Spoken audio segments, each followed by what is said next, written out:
Welcome to Good Morning Greyhounds. I'm your host, Elijah Sutton, and with me today is our guest, Henri Pensis. How are you today, Henry? Doing well. How about you? I'm pretty all right. Tired. Just got off work. Ouch. That's a long schedule. I know. Well, guys, Henri has worked as the director of programming for WICR since 2015.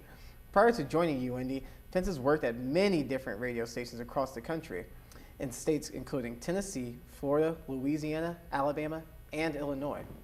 With over 40 years of experience, Pensis brings everything he's learned to the classroom to teach the next generation of radio broadcasters. So, how does your work from each radio station in the state and as station manager vary?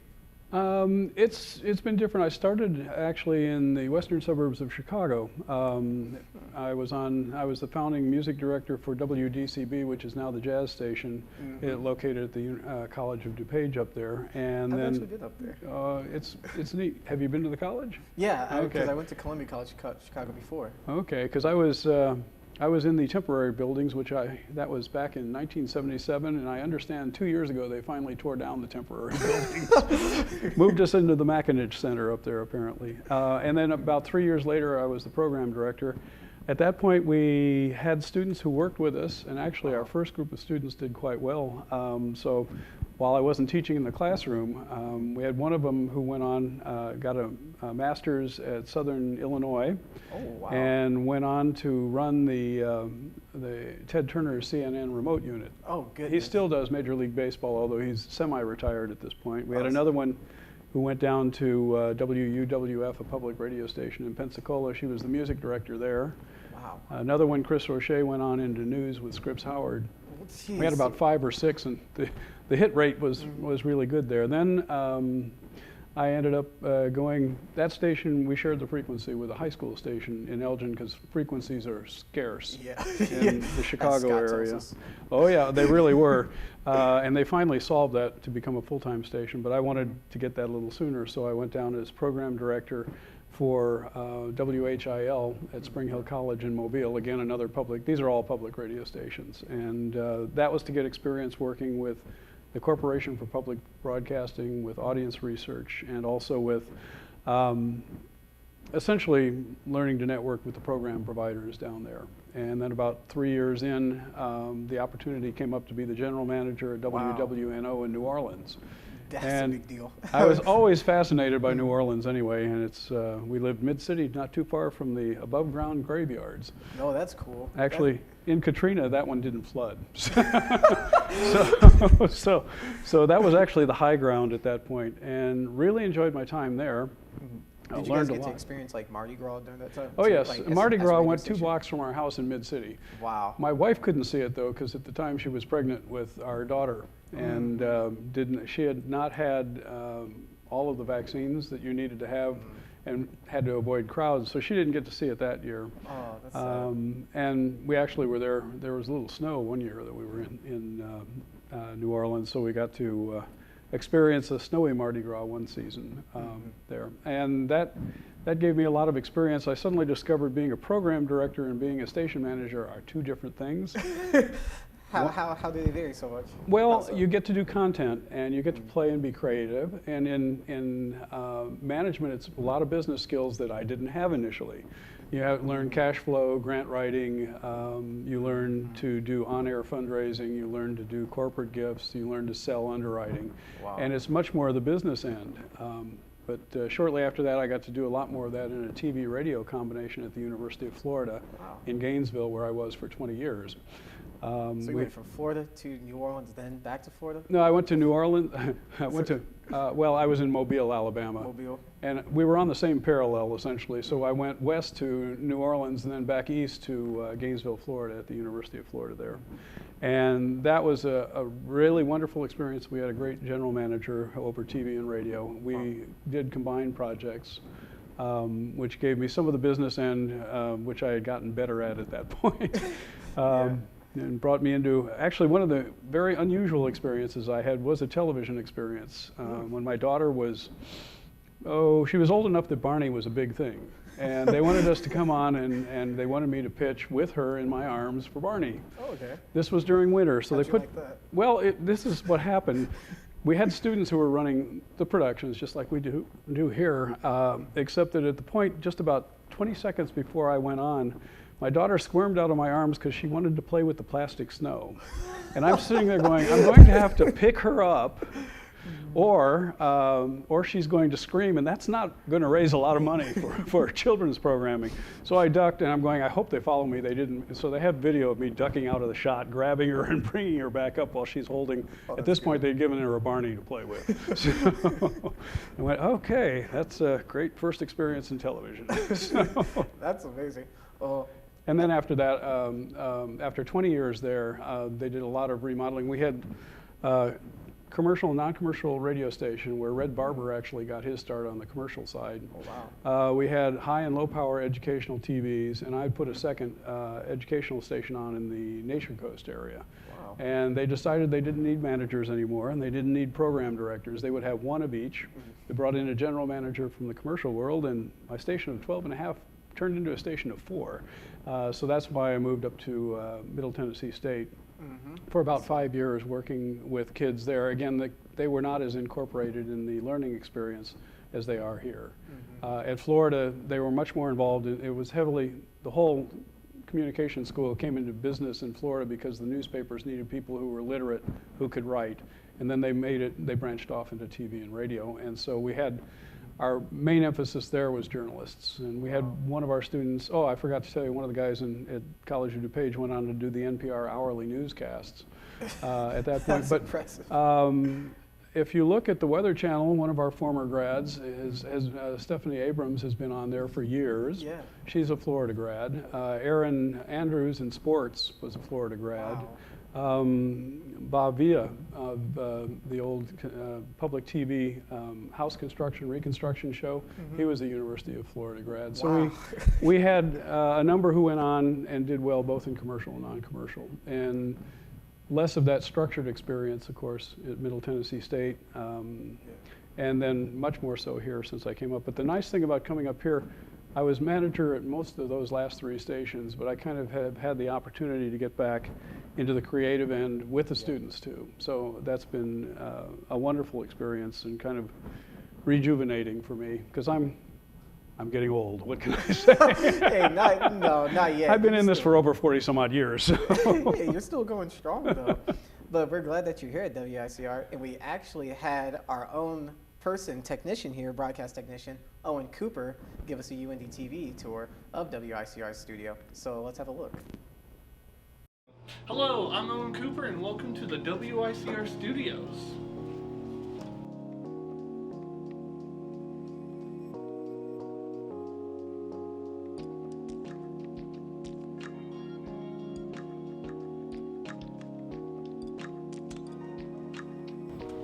As soon as you walk in, you'll notice that the door to our right is our program director's office, Henri Pensis, who will also be a guest on Good Morning Greyhounds this Thursday on UINDY TV, so don't miss it on YouTube. Here we have Jeff Teague's office, our sales manager, who comes up with all of our stuff for promotional to sales to remote broadcast ideas that we go out and do in the community. Here's one of our many production rooms, Production Room 3. We all like to just call it Prod 3 for short. Here we have Jeanette Rhodes, our designated chief operator, and our director of engineering's office. Across from her office is our WICR HD2 studios. Plays classical in the evenings and jazz in the morning because it's the mirror image of HD1. Here is our production room 2, and right across from it is our production room 1. They communicate back and forth because there's always hosts and students working with each other to get the projects done. Here's WICR HD3, known as UINDY Radio, the alternative station for you, alternative music. Across from UINDY Radio is our radio and TV technical ops center. All the equipment in there keeping the station running. Here is our news studio where we conduct everything news, newscast, everything else. From there, across from it, HD1, the main station.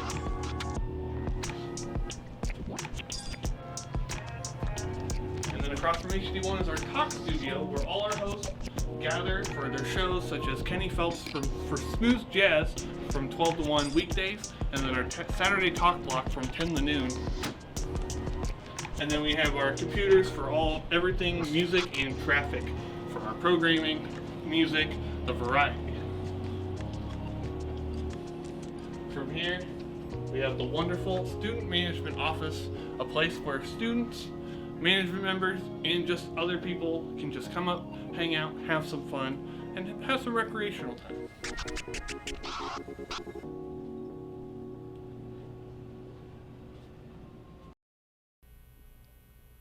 Wow, thank you, Owen. That was a pretty good tour. So I see that since you are here at WICR now, and you've said you've taught students in the past, you're still teaching students. How does their success impact you, and how does the teaching impact you? Well, it's interesting because it's not really classroom teaching, although I will be around. I usually stick with the 109 students, the first ones who are coming in, because they're the ones who will come through our doors. That my office is right there, and they'll need help, especially when they're doing the promo project. That was me last year. Well, that's everybody who's been through 109 pretty much with that, because Scott does a good job with it, but they get hands-on and you forget the steps and all that, and it's not that hard, and I enjoy doing that because the better the editing skills are, the better shot we've got for people to do well in production, and production really is a key if you're going to go work in commercial or non-commercial radio, because you'll be putting together multi-track. For NPR, you'd be doing layered pieces where you might have background sound, you might have specific things, you'd have music going on under you, and you create your packages like you do for television. Scott's had me sit in and teach a few classes when he's got a horrendously busy schedule, and sometimes he can't be in two places at once, and so I'll get to do that once in a while. But it's really, for me, it's more one-on-one. And again, it's a lot with the creative processes. As I've said, I've been around a while and worked with Adobe Audition. We syndicated a couple of daily small modules when I was at the University of Florida. One was called Recess, done from the Center for Children's Culture there with John Check. And another one, we worked with Shands Hospital doing Health in a Heartbeat. And so I got some experience doing production and converting files to MP2 files. That is what NPR distributes on at this point. And so that helps me with working with student producers and also with other producers. We work a bit with the students on critiquing. I do a lot of that regularly, and that's performance critiquing for announcing and for their air shifts, and enjoy that. One of your members actually was remarkable, I thought, Grayson. Grayson came in, and for some reason, normally you don't do the same person twice in the semester. And for some reason, I think there was a schedule conflict, and I had the opportunity to do critique Grayson twice. And she did something that I have never seen before in my actually it's 8 years here now. And she did and made every change I asked, and it was amazing. Wow. She did a wonderful job. Then she left us, and she's doing TV now. But you have moments like that make you very happy. We've had a lot of people who've been able to go on and get jobs, and that's very rewarding too, because that's something. When I went to school at the University of Wisconsin-Oshkosh, we had a program for students. We didn't get exposed as much or have the internships. We did everything Scott would tell you is wrong as to how you would go out and look for jobs at that point, and he'd be right. And they didn't support the students in their searches, either first or their second or third searches, and that's the commitment here to the students is amazing.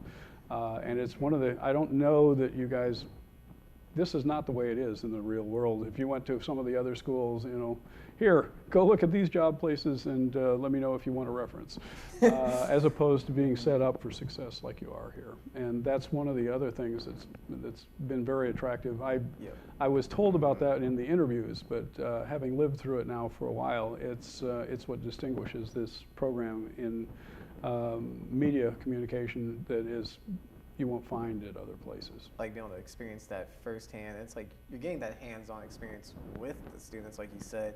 I think that's really cool that you've been doing it one-on-one a lot, because a lot of the time you see people in classroom activities, it's like not the same. It's not as personable. It's like you can't get that same critique you were able to give Grayson. Well, that's the reason that I kind of like to stick around at least the 109s for a while, because that gives me the opportunity to get to know them a bit, and they trust me enough to begin to take the criticism seriously. And we'll be right back after this, and we'll go to a quick break right now. Welcome back to Good Morning Greyhounds. I'm Elijah Sutton, and we're here with our guest, Henri Pensis. So, Henry, I see that you are actually founder of the Southern Public Radio. Yes. And you were actually first elected president. So, could you tell us about that experience? I have a picture with Al Gore and. Al Gore. Yeah. Well, they had That's a cool. CPB had a reception. It's a regional representational organization. Mm-hmm. We used to have Southeast Communications, SECA was the big one for TV, and they had a conference, but radio was always sort of a second thing. And a friend of mine, when I was in New Orleans, organized a group called the Unassociation, where we were able to bring down the president of NPR and some of the cool. NPR people to talk about and CPB and do round robins on programming and pricing issues and concerns that we had. And eventually we combined both of them, and I was the first president of that particular group. And that got me the opportunity to go up for an East Wing party for the anniversary of Corporation for Public Broadcasting. So I got to meet Sissy Spacek and Bill Clinton and Al Gore, and they were doing the Civil War at the time. They had Shelleyfoot, I think, was the one who did a lot of the anecdotal stuff that Ken Burns used there. So it was a neat party in that area. And it gave us, we organized the group, got it going, founded it, and I spent a couple of years, 1 year as a president, 1 year as past president. And then eventually that one disappeared because all the work was being done by the managers. Okay. And that's the way we had designed it, because in the old days it was done by a paid rep who wasn't able to voice officially the concerns of the stations. And so they phased that out because nobody wanted to do the work. Going, yeah, you lost an important ear that way. But so I have a strange picture of me with those guys. That is pretty And that cool, was a good though. group. A number of those managers are still around, but a lot have retired since. Well, I was going to say, I like the sound of it because it's like not a lot of people are able to move across state to state and like actually still be still be able to find and like found these different programs and like found different organizations and like be able to continue to like have their own personality into their work. So I think that's cool that you're able to do that. But It's easier when you're in production, though, than in management, although you work a lot harder at that and you get a lot more detail. Again, that would be a thing to talk to Rick and Scott about, because they're getting involved with these major organizations, and there's a lot of, like the Indiana Association of School Broadcasters, we're about to have a massive conference come up that has to be organized. There's contests and that have to be judged, and then there's award ceremonies involved there, and all of the work that's being done locally, a lot of it again it falls on the shoulders of the managers who have organized it. So it gives you an opportunity if you're energetic to do that. I was going to say, because we were talking about the writing and like the behind the scenes portion that wasn't like as creative, where like you got to do a lot of grant writing, write to different organizations, like still like bring in different fundraising. So it's like, could you talk more about like how in depth the writing is and like how that actually varies? Because I don't think people realize how much writing is a part of being in radio, rather than just like speaking. Okay, at Florida, what was interesting about that is that at Florida, my boss would say, okay, at the time the NTIA used to do annual grants, and you could write one for sure, and you could write more than that, so it was always, you're about to kill a tree. Seriously, every single time. The folders were that big with all my kinds goodness. of appendix justifications, needs that you have for that, and so we did that on an annual basis. The reason he emphasized that was at that time the state of Florida would do half of your match. So if you could get a project, we brought in one of the grants that we wrote became a news van, another one became a production truck, audio production truck, and you could say those were funded 50% by CPB, and then we split the other 50% halfway with the Florida Department of Education. And so you had to be creative, and you had to learn to justify a lot of the items that you needed in that respect. Fundraising is a whole different deal, especially the on-the-air part. And that's taken some study of what works and what doesn't work. Make sure it's not a lottery either. well, for the fundraising there, I mean, you're talking about the kind of fundraising where you go on the air and you say, okay, you enjoy what we do. You enjoy what we do. It costs money in what we do, but we bring value, and you have to write sections, and scripts around that that will have some sort of appeal to get somebody to decide first, why do I want to give money to this place? Why do I want to give it during this time period? And how much should I give? And so you have to be able to work with basic human needs and drives at that point, and sometimes it works, and sometimes it doesn't. If you could do it consistently, you can make a lot of money as a consultant in public broadcasting. Oh, wow. And probably it ends up being more of a sales thing. The underwriting is a sales thing, and I never did that as much as I would probably have liked. I carried like 25 or 30,000 when I was in New Orleans, but that was all hit and miss, cold call stuff. Yeah. And then some arts things that we worked with the arts organizations. So there's a lot of writing there, and then there's the grant writing is formulaic, usually with a general overview. Why do I need this? And I got over $1.4 million worth of equipment grants while I was there, not counting 2 major building addition projects that I worked on with my GM. So wow. That's a little different than building a syndicated radio show or coming up with a new production with independent producers. And then you get to work with independent producers as well. Well, I was going to say, with all those, with that grant writing, did it vary?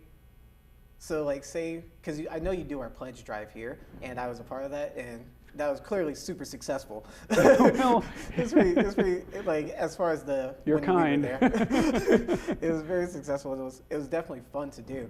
I was gonna say, is that when you're writing for your grants and writing for those fundraisers, is it different writing here in Indiana versus when you were trying to write for fundraising? Not really, because you might remember from your 109 class where Scott talks about picturing an image of the person you're talking to. And a lot of the same things that will drive people to give you money on the air will work wherever you are. Now you have to be a little more careful. Like I said, I worked a lot in the Deep South, and there the emphasis tended to go a little more. You have a group that loved the NPR news, and another group, one guy actually, one of our board members came up one day and said he could do without the Commie Pinko news. So I said, well, it's not Commie Pinko, and they're fairer than you would really feel, but I'm not going to win an argument on that with him. So you need to approach it a little differently with the values that you get and the fact that the type of news that will keep you informed. And so the approach might change a little, but again, the basic message is, this is a service. One of the funny National Public Radio pieces that they sent us that we got to use when I was in Gainesville was one where they got Mark Cuban from the Shark Tank on, and the owner of the Dallas team. They got him on, and they said, okay, and they did it during one of the Mark Cuban. Yeah, it's the Mark Cuban, and it was during one of the Marketplace shows. And they said, okay, so what do you think about this? We have, a business going on where all you have to do is go out and you can take our product anytime you want. And then once or twice a year, they will come to you and say, hey, if you value this, give us some money.